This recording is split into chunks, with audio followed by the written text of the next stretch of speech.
welcome back to Rolling Solo. My name is Adam Smith, and we're moving into 2019 because we're right on the cusp of New Year's, so that's super exciting. And this video's goal is going to be to show you the top 10 solo board games from 2018, in my opinion. Now, first off, I'd love to hear your opinion on your top 10, or maybe top 5, maybe top 3, or maybe 1. Whatever you have, I will take it. I will definitely look into those games. I think the coolest thing is sharing our experiences that we've learned throughout the year, the games that we've played, and letting each other know about them, because some games slip through the cracks and other ones get more exposure. I think it'd be really cool for everyone in the comments to let everybody know what you're playing. What games did you truly love throughout this last year? So definitely do that. The really cool thing with this particular video is Serenity is going to join me. So again, if you guys are familiar with my video from last year around this time, we did a top 17 list for all core games that came out in 2017. We're doing that exact same thing in this list. All core games that came out in 2018. So this is going to be really exciting. So thank you guys so much for the support over the last year. Really hope that you'll stick with me through 2019 and got lots of stuff planned. Very excited for the upcoming year. Cannot wait to dive into this list. Hopefully this helps you target a couple games that maybe you weren't thinking about. And one last thing I'll mention, guys, is that I decided to cut out the honorable mentions section from the video in order to reduce the length down to a more reasonable amount. So I've taken the honorable mentions and I've actually put them into the video description below. So the description below, you actually can expand that. You'll see a list of honorable mentions of other games that could have, and on some of your guys' lists, likely creeped up into your top 10, because some of them are really good, and you can't list every game in a top 10. So I have lots of honorable mentions there of games you can check out on top of the top 10 that I think are the best in my opinion. So those particular games are in there. Definitely check those ones out. And then if you'd like to scroll down that video description even further, you'll find my actual top 10 listed out and things like that if you want spoilers. Of course, that will spoil the whole video, but I wanted to throw that out there for people that don't want to watch the whole thing, so you have options either way. Again, thank you so much for taking the time to watch. Really hope you enjoy what you see. Let's dive into it. In the number 10 position is Chronicles of Crime from Lucky Duck Games. Now, this one was really cool, and you're going to see here in a little bit just a little bit of the gameplay that we did as a Kickstarter preview on the channel, and it's going to show some of the in-game app as well. You're going to see that on screen as we talk through this game here. But if you've never heard of Chronicles of Crime before, the reason it hit the top 10 list for me for this past year is because of how different it is, and also the simplicity of access for solo gamers that are either new to the hobby or even experienced ones are going to find something to truly love here. First off, in terms of actually moving throughout the game, you're using QR codes essentially by scanning them through an app which is on your phone. It's very intuitive, and as you scan things, you can't just scan things wherever you'd like, whenever you'd like, because time begins to be consumed by the hour and things like that. So days progress, and you only have so much time to actually solve a particular case. So you'll see here on the back of the box that it even mentions that there's no need to read the rules. It's so straightforward, and there are so little rules within the game to actually learn. The greatest thing about this is the fact that you can literally purchase it and pretty much pick up and play it within, I'd say, 15 minutes, and you'd have the gist of what's going on. And the tutorial mission that's part of the app is fantastic. It's going to help you get into the game. Obviously, at the end of the day, you're trying to solve a crime, so there's going to be an individual you're trying to take down, and when you're playing in the solo capacity, I guess the positive to that is that you will be the one looking through the VR glasses. You'll be looking at a crime scene and investigating the different aspects of it and things like that. There's a bunch of cards you're going to go through that you're going to determine all the different evidence or pieces of evidence that you may see in that particular shot. So you might see something in there, for instance, like some cats or something like that. And actually on screen here in a few seconds, you're going to see that and how this actually worked out during the Kickstarter preview, which I thought was really cool, because it pops you into this 3D world using these glasses, which essentially slide onto your phone easily. They're able to pop on and off without making or doing any type of damage to your phone, and you look through the glasses at your screen, and it gives you the appearance of a VR experience. without a huge headset on your head or something like that. So again, very, very cool. And you actually can physically turn 360. So you can be sitting in a chair and you can or stand up and literally turn around and examine the room. It's really interesting, very, very cool. And again, like I said, the barrier of access to getting into the game is so low that it had to be on this list for my massive enjoyment of it. And I've been diving into the copy, which recently landed on my doorstep. I think it was just over a few weeks ago, and I'm consuming this stuff like crazy because the content for it is so good, and they're releasing and unlocking content as time goes on. I believe there's a few more scenarios to be unlocked within the app for the beginning of next year. This is a high recommendation, again, because of the price point too. So for people that are looking for something that's a little different, you're solving crimes, the coolest factor with this is you're not going to be emptying your wallet to pick this one up. So as you can see within the app, you'll basically, the purpose is you've got a limited amount of time to look at what's going on in the crime scene. Now you can technically relook at this crime scene multiple times. It does typically want you to do it once. It does consume in-game time, which you'll see at some point here when it goes back to the menu after I've observed this room. But basically you're going through and there's a bunch of evidence cards. So I found, you can see in this particular tutorial level, there's some cats there. There's a woman in the chair that's passed away. We don't know how, we don't know why. And so there's different evidence in the room that you're going to be inspecting, and then you're going to be going back to the main app. What you're going to see here now shows days and hours up in the corner. It's tracking every scan you make, and all the read-throughs of the tutorial will increase that. I really, really enjoyed my time with this one. Could probably go on about it for a long time, but once I get too far into it, I'll start spoiling it. If you want to see more, definitely check out the Kickstarter preview on my channel. You'll find out everything you need to know about what's involved with this one. Highly recommended at number 10. In the 9th position, we have Detective, a modern crime board game from Portal Games. Now, this one is an extreme step up from Chronicles of Crime, which was at the number 10 position. This one sits at number 9 on my top 10 list. So it seems to be kind of like the crime board games this year really were creeping up my list more so than I've ever seen before and prior. Now, there hasn't been too many great solo playable crime related board games and or detective work, and this is really as close as you're going to get to a brain burn type situation, especially if you decide to play this solo. Now, typically, the game does shine with multiple people because there are different things that you'll be doing. Someone will need to be going through a database, basically, within this game.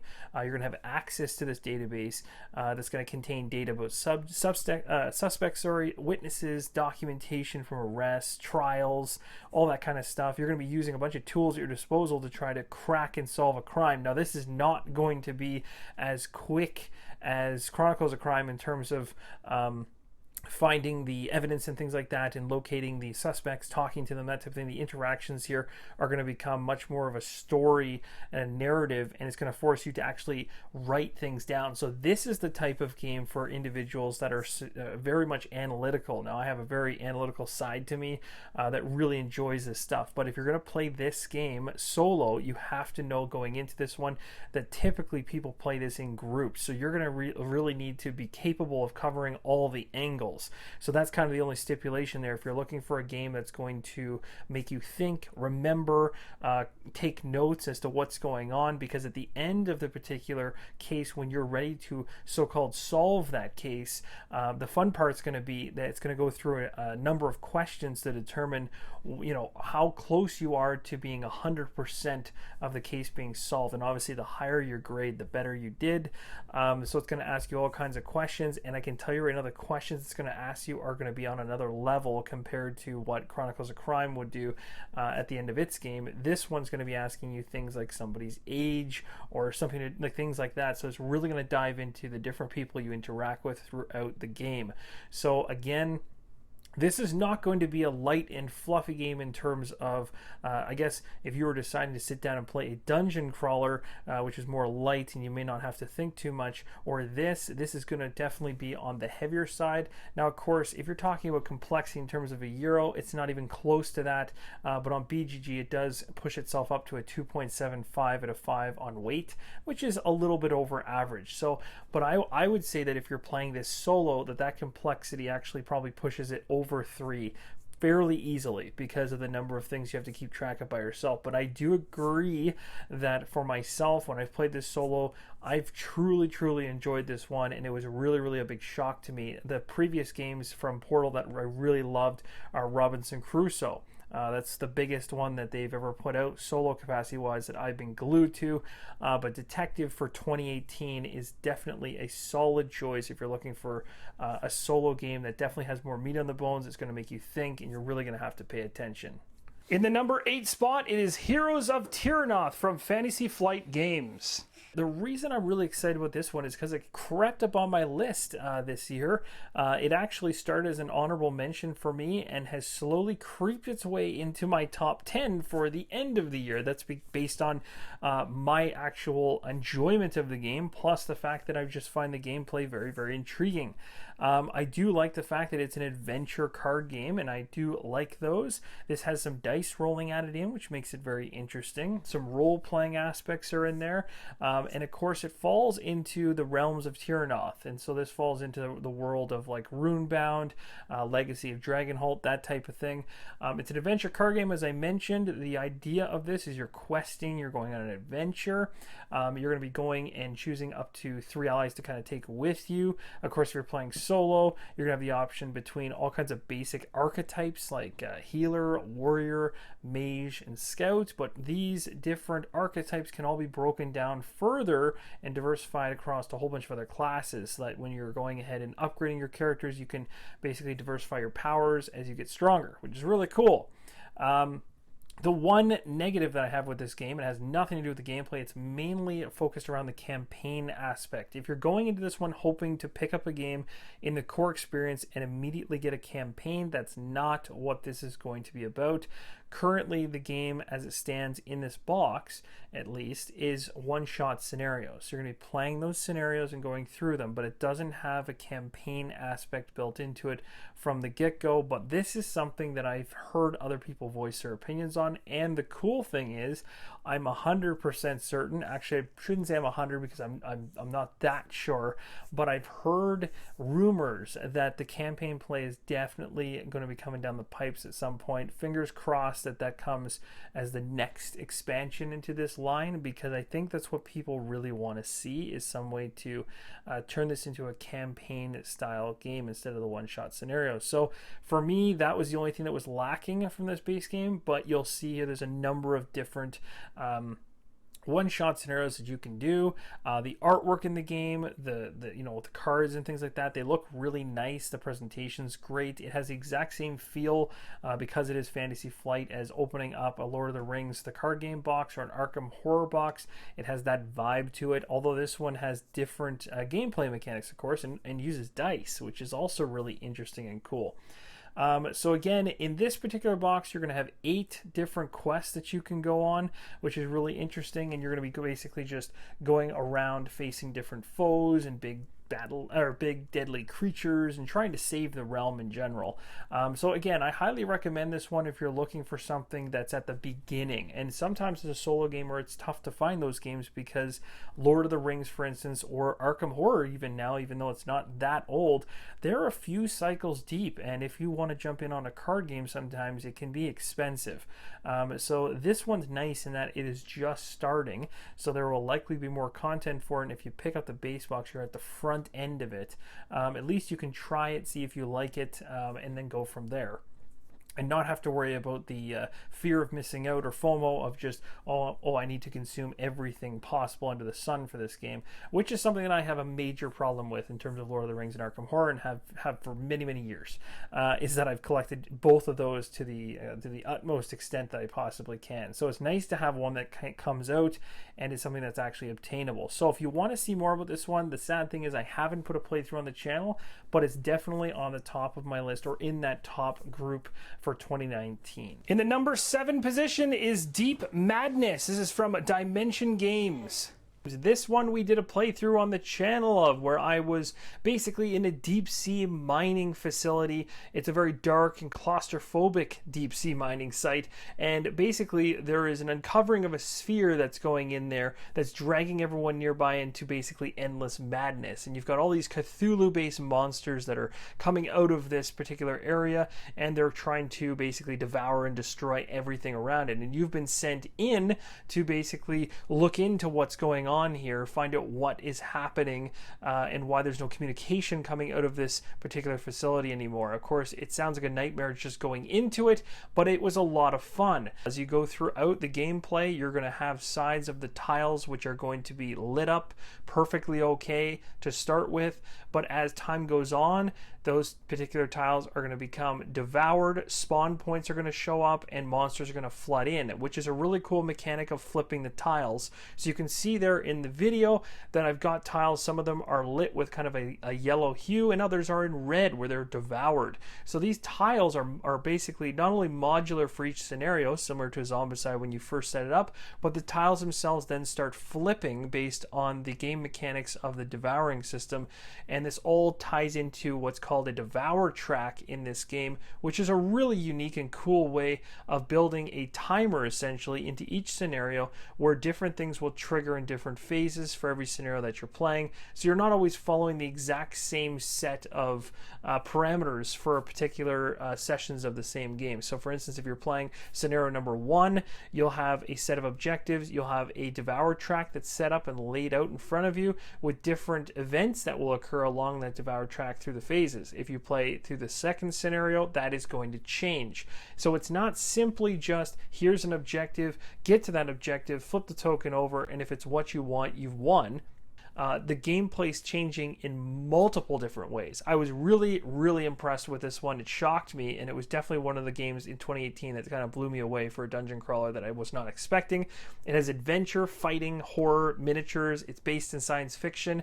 It has action point allowance, cooperative play, dice rolling, hand management as well, modular boards, all that kind of stuff. It was a really, really fun experience, and I highly recommend people looking for a science fiction based Cthulhu themed game to check Deep Madness out. Highly recommended.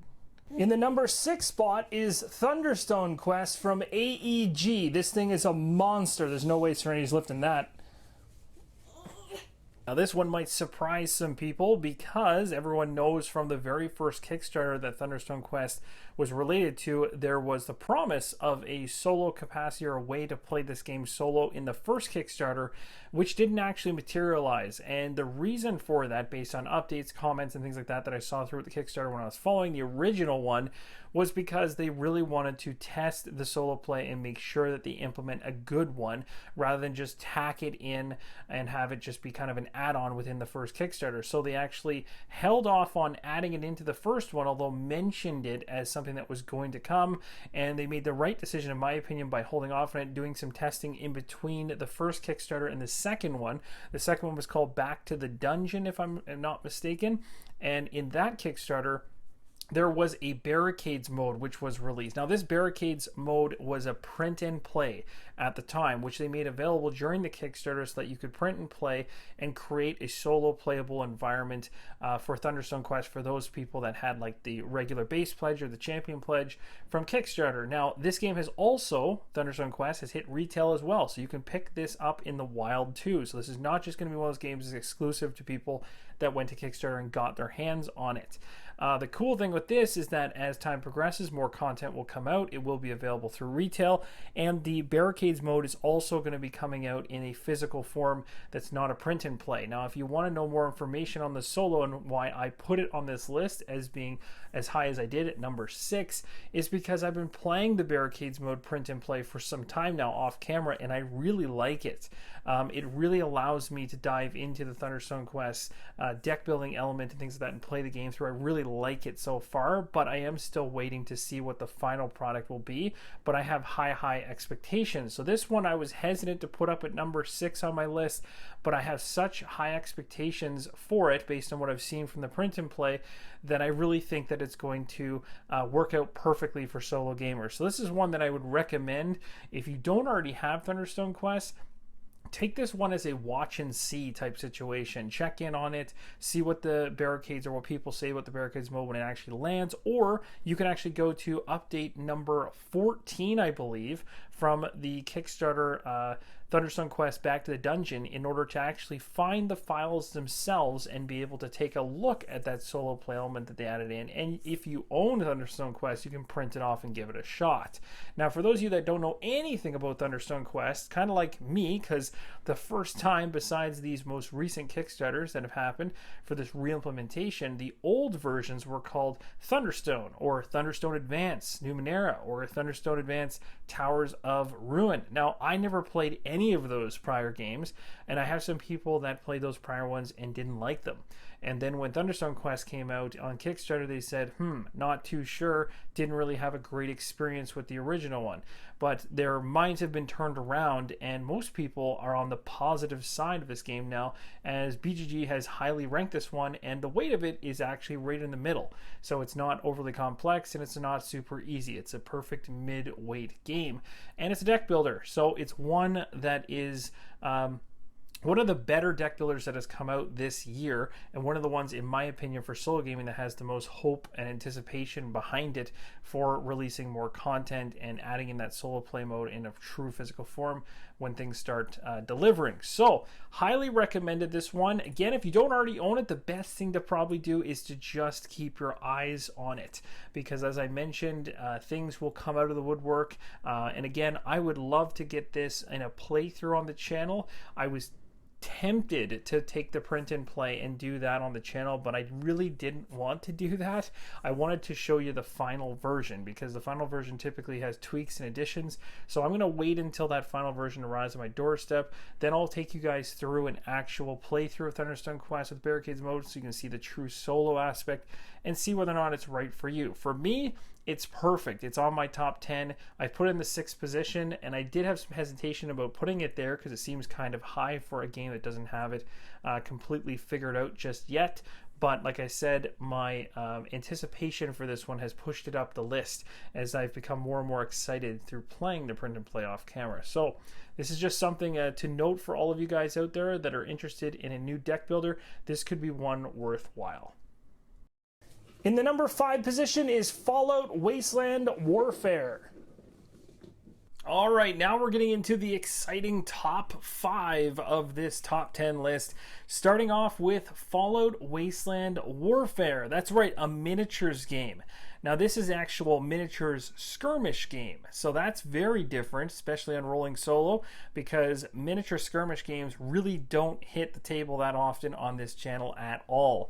But this is one that recently released, and the reason I gravitated to this one so heavily and have truly fallen in love with this thing, not only obviously falls in the fact that the IP is very strong. The Fallout universe is massive. It has many different video games going way back in time with a whole bunch of story, a whole bunch of characters, and a whole bunch of narrative to draw from. So they have endless material, and this is modifious, to work with in order to create a truly epic miniature skirmish game. But what's cool is the fact that typically a miniature skirmish game is 1 versus 1 and things like that in most cases, and that would not actually fall into a solo gamer's wheelhouse essentially. But the cool thing with this is Modifius from the ground up created a solo implementation, a fully official one within the game that allows everything to be played solo. So in other words, every single miniature in the game is going to have an AI card, which is going to allow you to roll on that AI card. Or sorry, I shouldn't say a roll, actually, my mistake. It's actually got symbolisms on the card that are going to show your iconography, that's going to basically show you what you are going to be doing based on its behavioral patterns, based on how much health is left and things like that. So it's a really cool system that I really, really like, and I cannot wait to show you guys this on camera. I've been prepping for this for a while. Now, I did actually go to Gen Con this past year and had the awesome opportunity to sit down with the guys from Modiphius, and they actually took me through some of the gameplay, which I thought was awesome. Now, of course, they had some of their stuff set up there, their painted miniatures and everything, and you don't always get the painted stuff with these miniatures games, obviously, in the box, in the core box experience. But the coolest thing is sitting down with one of these things that are fully set up and starting to play. This thing is just dripping Fallout. And one of the complaints I have heard about the game, for those wondering, is tokens. There are a lot of tokens with this game, so there is some learning in terms of, you know, what these tokens mean and things like that. But I can tell you right now, some of them, I believe you could probably do away with as you become more and more familiar with the game, especially if you're not playing in a tournament, or if you're playing in the solo capacity, I guess is what I meant to say, which is what this list is about. You may not need to be putting down as many tokens as you would be if you're playing two-player, because typically you're identifying what you're doing to the other player using those tokens, and those tokens are all over the map. But when you're playing solo, you already know what you're doing, so a majority of those tokens don't necessarily need to be there except for a reminder for yourself. So some of them need to be there because you will forget. Others you could probably just remember. The really cool thing about the game that I thought was awesome is the fact that you've got all these amazing weapons. The weapon cards themselves show up and they tell you what dice to roll. They tell you what ruler to use. The iconography on the cards matches the Fallout universe 100%. The artwork is fantastic. And what you get in that base set is really, really good value for your money. If you actually try to piece that stuff out and buy it separately in the resin form, it costs quite a bit. But the two-player original core box is all done in plastic and gives you like a death claw, gives you a bunch of survivors, gives you a bunch of super mutants and things like that would typically cost you a little bit more if they were separate, and because the other components of this game are all in resin, being that it's a miniature skirmish game. Now, like I said, the plastic set is what you'll expect to get from the core experience. The coolest aspect of this game, guys, is the fact that, like, you can play this solo. There is way too much for me to explain in a video here of about 2 or 3 minutes of me trying to explain to you exactly how this all works.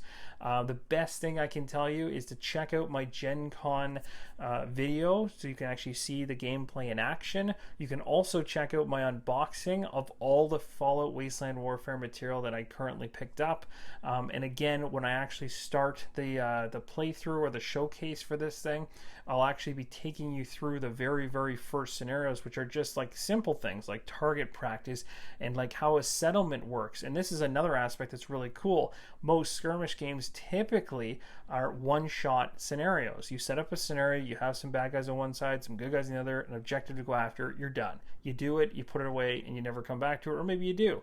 What's cool about Fallout Wasteland Warfare is that Modiphius put a ton of energy into an actual campaign system where you can actually play these one-shot scenarios and have a connection between those scenarios using what's called a settlement, where the caps that you pick up and the resources you acquire can actually be brought over, and you can begin to actually create your settlement. You purchase things for it and all that kind of stuff. There's a whole book on it. There's tables for it. It's really, really cool. And the coolest part is it was built in from the ground up, not tacked on. They actually play tested this game in the AI in the solo capacity from the get-go. That's one of the biggest reasons, is the amount of love that was poured into this game. And this truly is a great representation of Fallout.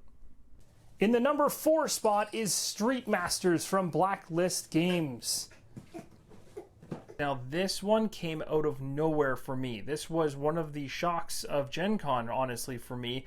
One that flew completely under my radar as a solo gamer. I did not even notice this thing until I ran into the Blacklist Games booth, took a look at this thing, and also did some research quickly on Board Game Geek and realized this is something worth diving into. And there's a lot of people that looked at this game, whether it was the name, the art on the front, or the theme, and just dismissed it as a typical miniatures game.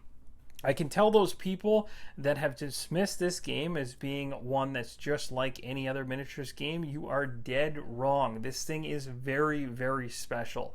It's very rare to have a game that has miniatures involved, but also have hand management added in and dice rolling. It grabs some of the mechanics in terms of the dice rolling on the criticals from Arcadia Quest, although I'm sure that's not the only inspiration where that came from, because I'm sure Arcade Quest was not the first individuals to do criticals, obviously, or at least criticals that can compound on each other. But that's just one mechanic I absolutely love in dice rolling, when you get the satisfaction of a 1 in 6 chance of landing a critical and you can just compound on it like crazy. It fits this theme so good, because in your mind when you're fighting, if you happen to land a critical with this, you just keep rolling those dice and you can land some serious combos. The game is awesome. It's so much fun. The setup is fantastic. The actual thought from the designers to actually put cardboard dividers, or not cardboard, but actually card dividers inside of the game, and to allow space for, I believe, sleeved and unsleeved cards in this one, plus all those dividers, is fantastic. It's so easy to set up. You just pick your fighter, you quickly grab it out of the box, you grab your tile, and you literally only need a single tile in order to set this up. And you're going to grab a group of miniatures. You're going to color base them based on the scenario. I think there's usually between like 10 to 15-ish miniatures you're going to base, and that's it. Once they're base, there's a card that references that miniature. It'll come out on the game board. You're not going to be diving around in the box like typical miniatures games, trying to find that one crazy enemy that came out of nowhere in your heap of miniatures. That's one of the biggest pluses for this game. Once you dive into the scenario and you set it up, it's set up. You don't need to go digging around in boxes anymore. The rest of it can go away.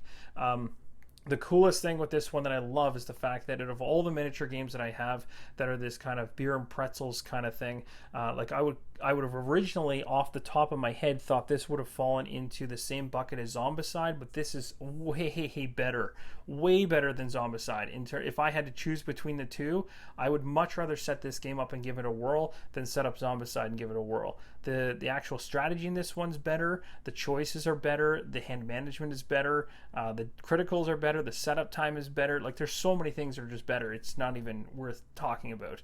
I absolutely love this. It blew me away and it shocked me. I have no words for this one, actually. I have tons of words, but it continues to shock me, because we did a playthrough of this on the channel. People really enjoyed it. So if you haven't seen that, and there's a little snippet of that going on, as you can see as you go through this video, definitely go check that out. It'll give you more information on how to actually plays, and that should help you in your decision as to whether you pick it up. But this is a high recommendation. In the number 3 position is the City of Kings. All right, so we've reached into the top 3 of the top 10 solo games for 2018, and we've got the City of Kings here in front of us. Now, the City of Kings is from the City of Games. Frank West is the designer and was the first-time designer on this one.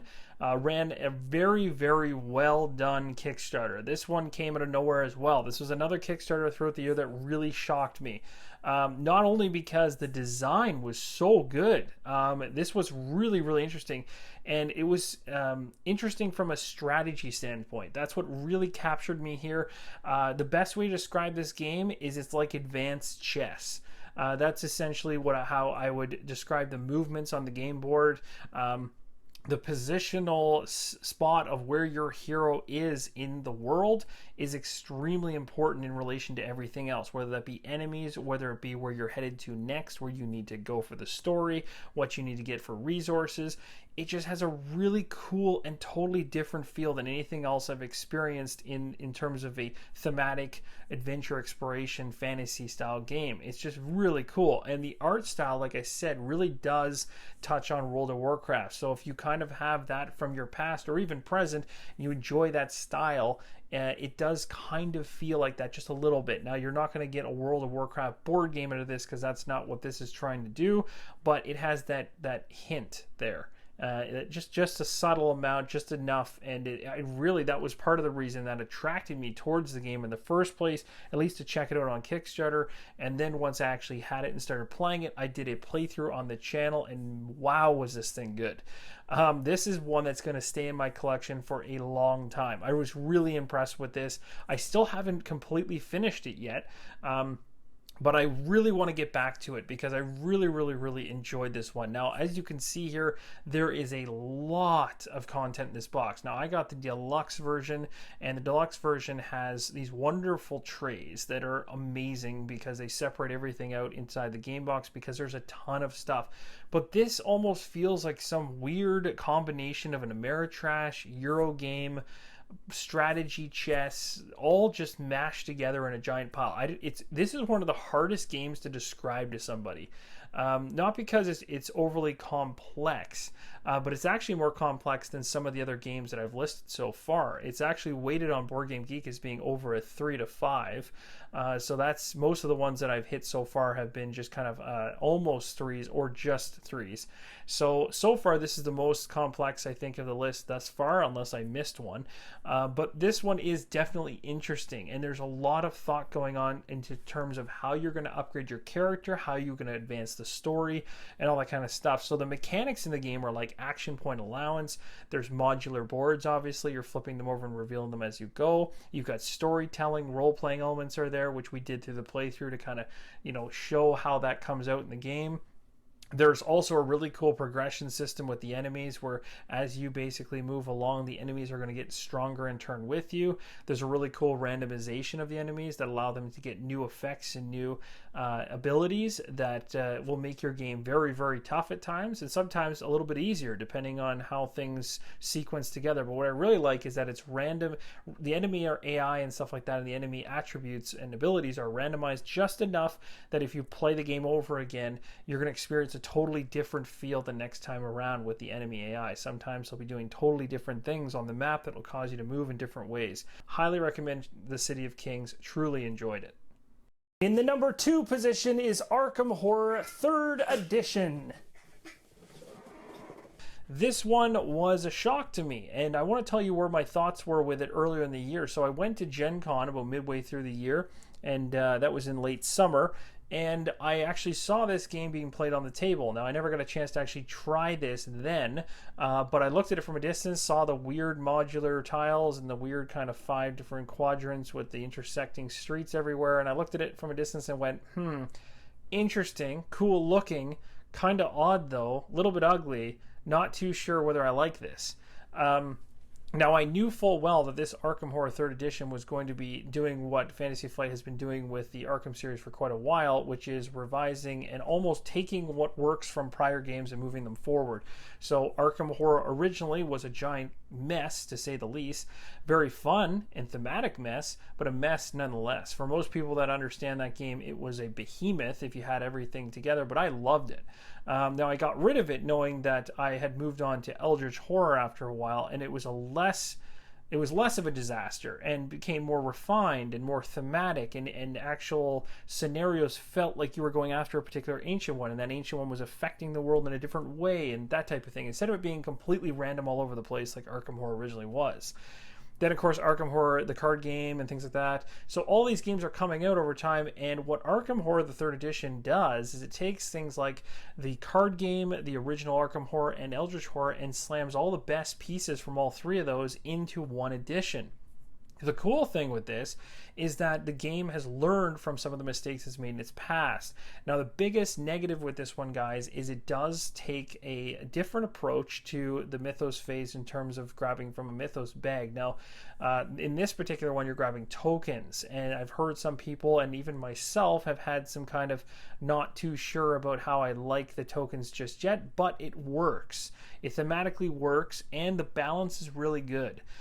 Because of their control over the tokens, how many tokens are involved per scenario, and the odds of pulling them and things like that, it's not as much of a concern for me as it is for some people. But some people just don't like the idea of pulling something from a bag. They feel like it's random. I look at it and go, I actually feel like you can look at those knowing how many tokens are in the bag, and as they come out, you actually get advanced information on what's going to happen next, which technically gives you an idea on the odds of something bad happening that you need to deal with in advance. So it's actually strategy to a certain extent, just as much as it is randomness pulling them out. So there's a little bit of give and take there on that. The mechanisms within the game feel very different. I'll tell you that much right now. If you're expecting to pick this game up, play it, and just be like another magical experience from the original Arkham Horror, you'll be very confused because the decks are drawn differently. Cards. So the easiest way to say this is there's certain tokens that'll tell you, go ahead and grab the card from this particular event from the bottom and then put it on the top. Grab this card from the top and then put it in the discard pile. Grab this card from this deck and then put it in the top 3 of this particular location. And those types of rules and mechanics are going to take you a little bit to understand. But once you get the synergies and how it's working and why the system is working the way it is mechanically within the game, you will understand how Arkham Horror works. And once you play one full game from start to finish, it will click. I'm telling you, it'll feel a little chunky in that first playthrough. The second one will feel very, very good. And by the third one, you will be running. At that point, you'll be just trying to actually beat the scenario that you're playing. You won't have any issues with the actual gameplay mechanics and things like that. But in terms of learning the game, you're also not going to have too much trouble at all, because Fantasy Flight Games does a good job of doing the quick spit out into the world and just start playing. And then if you happen to run any problems, look at the rules reference. I do have a full playthrough of this one on the channel. So if you're interested in this one, this is a theme you're interested in, or you love the old Arkham Horror from back in the day and want to see how this translates over into the 3rd edition, definitely go check it out. Now, I might have mentioned the 1st edition or 2nd edition, because there was 2 prior editions to this that basically were very similar looking, and I'm not going to bother explaining the differences between those ones because they weren't as massive as this change is to the 3rd edition for sure. Will this stay in my collection? 100%. Will I be picking up expansions for this? Absolutely. Is this a solo game that is fun to play and is something that the community is going to attach to? Yes. I personally think this absolutely destroys the old Arkham Horror. Literally, I sold my stuff probably about 6 months ago in anticipation of this one coming out, and it met my expectations for it. I'm really happy with it, and I really feel it's a solid number 2. In the number 1 position is Too Many Bones Undertow from Chip Theory Games. Sitting at the top of the mountain this year is Too Many Bones Undertow. Super exciting for this one, and Too Many Bones crawled its way all the way to the top this year. Last year, I believe Too Many Bones was a few positions down from the top, and there was a number of reasons for that at that particular time. Some of it had to do more so with the cost or barrier of entry for new people that were interested in potentially trying it out. Too Many Bones Undertow is a fantastic entry point for people, for solo gamers in general looking to get into Too Many Bones, or even people that already have the core experience. This game is a standalone game. You do not need the prior edition in order to play this. However, if you have it, you can mesh those things together and have even more options. The cool thing about this game is you get gear locks. Those gear locks have dice, which basically build out on a play mat, and it's like a skill tree. You're going to be unlocking all these different skills. These skills are going to have different die, a die that represents itself with that particular skill tree unlock that you've done, and then of course the reference sheet is going to tell you what each of the side of the die does. So you can imagine the amount of combinations of different things you can possibly get, because every die has 6 sides. At least in this one, they're all d6s. So basically you unlock a skill and every side of the die does different things. Some of them are bones, and that's why this game is called Too Many Bones, and those bones can be stored up to use special powers, and you can use them at your disposal as part of your strategy to try to defeat enemies on a battle map. In Too Many Bones Undertow, you're playing as Gearlock characters. Stanza, which I believe she plays an electric guitar or some type of guitar. I've never really figured out what that actually is yet. And then Duster, really cool. You actually have a companion with you. And so Stanza and Duster, they're basically journeying or taking a journey down the Cibrian River. I'm probably butchering the name of that, in search of a bunch of answers to the campaign that you're playing through, which I'm not going to spoil. In Too Many Bones Undertow, you got the allowance there for 1 to 2 players, but in the solo capacity, this game is fantastic because you can technically play multi-handed. You can play true solo, which is 1 gear lock. And of course, you can always mix and match gear locks from the prior entries if you'd like. You're going to have in Undertow all kinds of different new baddies, encounters, tyrants. You have a double-sided battle mat now, which is interesting because the first edition only had one side. This side is part raft on one side, and you flip it over and you have land. So you have land and sea. So you're literally actually on a raft. There's actual monsters trying to take your raft down, and then you'll go on land and have battles. The battle mat is amazing. It's such a cool mechanic, and I love what they've done with it. It's It's one of the weirdest looking games ever if you're looking at it from a distance, because you will go, here's a neoprene mat for my character with dice slots, here's a neoprene mat that's a battle mat. It looks so small and simplistic, but when you actually start looking at the combinations and how you can carry out your movements and everything else, and the different abilities they've added in with Undertow, it's so good. And again, as I mentioned, the barrier of entry now has been crushed, because this game now sits at a price point that is much easier for people to jump into and give it a shot. So in my opinion, if you have the core box from a year prior and you have this particular game from this year, Undertow, I'd choose Undertow first. And I would pick Undertow strictly because of its price point and the amount of strategy options you have within this game and what they've done with it now, knowing what they've learned from the prior version. And then if you truly love it, go grab the other one too, and you'll have even more content to rip through. Now, outside of Undertow, they've also added more expansions for campaign play and all kinds of stuff, but that's not the reason why I picked this game as my top 2018 game, because I'm talking strictly about just this box. This box has neoprene mats inside, it has dice, and the quality of these components is off the charts. I highly recommend that if you have access to be able to either try this game in a local shop, if they happen to have it. I guess that's where it gets tough with this one. Another reason I had trouble putting it as high as I did in prior years was its access to get this game was tough, because most retail stores don't carry this, and if they do, they're special ordering it in, because you have to order it specifically from the Chip Theory Games store. But that's not a problem, because the price point now has been put to a level that's much, much easier for someone who's just curious about the game, wants to give it a shot. But I will never let this thing go from my collection, and if all my collection was on fire from this year, that is the one that I would grab. Hey Serenity, wanted to thank you for helping me out. Can I get a high five? High five. Yeah.